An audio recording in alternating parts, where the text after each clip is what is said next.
සෑයේ හුණු පිරියම් කිරීමේ විපාක තමයි උපනෝපන් ජීවිතේ චර්ම රෝග හැදින්නේ. සෑය ඈතකට බබලන්නේ යම්සේද සෑයක හුණු පිරියම් කරපු කෙනා දිවි මිනිසුන් අතර ඉපදෙද්දී බොහෝසේ බබලනවා. එහි විපාක සෑයකට වැලි කැටයක්කින් හෝ සම්බන්ධ වෙච්ච අය සෑයේ කොටස් කරුවන් බවට පත් වෙනවා. පින්වතුනි සෑයක් සුද්ධ කළොත් බෝධියක් සුද්ධ කළොත් ඒකේ පින තමයි සතරේම මානසික ලෙඩ හැදෙන්නේ.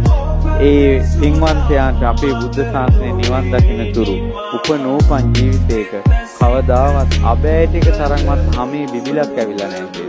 සෑය සුද්ධ කරගන්න. ඔහුට මතකයි කියනවා එදායින් පස්සේ සංසාරේ ගත කරපු ජීවිතවල සමහර වෙලාවට කැලෑවල යද්දී කටු උඩ අඩිය තියනවා කියනවා කටු අනිත් පැත්තට හැරෙනවා කියනවා. සෑයක කටු ඉවත් කරපු පින් හැම පැහැපත් උපනෝපන් තැන බබලනවා යා. චෛත්‍ය සුද්ධ කිරීමේ බෝධි සුද්ධ පවිත්‍ර කිරීමේ පින එයයි.